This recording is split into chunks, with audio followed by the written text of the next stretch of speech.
ঠাম্মি অগ্নিকে বললেন, আগের বছর তুমি আর কথামা একসঙ্গে রথযাত্রায় গিয়েছিলে। এই বছর কথামা তো নেই, তুমি অন্তত যাও বাবা। তারপর বাড়িতে গুরুদেব এসে সবাইকে রথযাত্রায় নিমন্ত্রণ জানালেন। কথাও তখন হঠাৎ বলে উঠল, আমি যাব, আমি দড়িও টানব। গুরুদেব একটু অবাক হয়ে জিজ্ঞেস করলেন, তুমি দড়ি টানতে পারবে? কথা আত্মবিশ্বাসী গলায় হেসে বলল, কেন, আগের বছর তো টেনেছিলাম। এই কথা শুনে চারপাশে একটা অদ্ভুত নিস্তব্ধতা নেমে এল।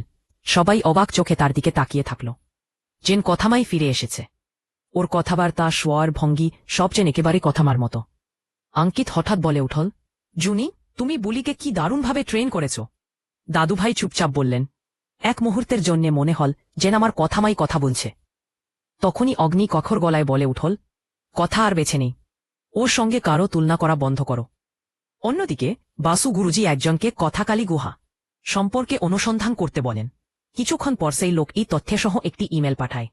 ইমেল খুলে গুরুজির চোখ বিস্ময়ে ছানাবড়া। ছবিতে যে মেয়েটিকে দেখা যাচ্ছে সে তো তার নিজের মেয়ে। কথা তিনি ধীরে ধীরে ফিসফিস করে বললেন, তাহলে আমার মেয়েই আমাকে ফাঁসাতে চাইছে, পুলিশে দেওয়ার চেষ্টা করছে।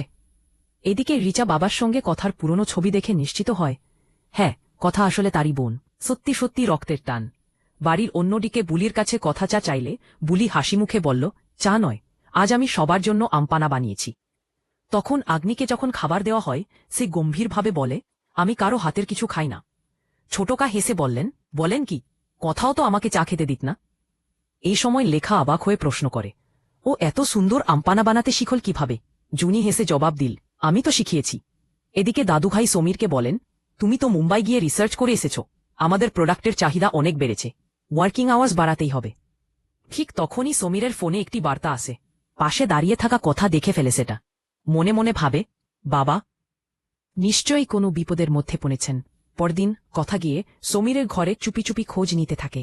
হঠাৎ সমীর ঘরে ফিরে এলে কথা সরে গিয়ে আড়াল থেকে দেখে সে কাউকে বলছে ওয়ার্কিং আওয়ার্স বাড়াতে হবে।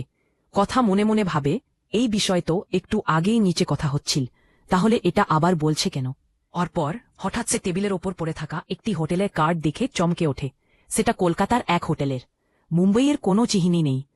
মানে বাবা মুম্বই যাননি, তাহলে কোথায় ছিলেন? আমাকে এখানে থেকে সব কিছু খুঁজে বের করতে হবে, অর্থাৎ নিজের মনে বলে। সে ঘর থেকে বের হতেই অগ্নির সঙ্গে ধাক্কা লাগে। অগ্নি কড়া গলায় বলে, তুই এখন বাড়ির মধ্যেও গোয়েন্দাগিরি শুরু করেছিস, বুঝতে পারছি সবই। কথা মনে মনে ভাবে, ক্ষমা করবেন পাচক মশাই, প্রমাণ ছাড়া কিছুই বলা যাবে না, তবে আজ আমাকে একটা জায়গায় যেতেই হবে। শেষে কথা ওই হোটেলে গিয়ে রিসেপশনে জানতে চায় সমীর গুহ সম্পর্কে কিছু তথ্য। রিসেপশনিস্ট শান্তভাবে জবাব দিয়ে, পুলিশ না এলে আমরা কোনো তথ্য দিতে পারি না ম্যাডাম।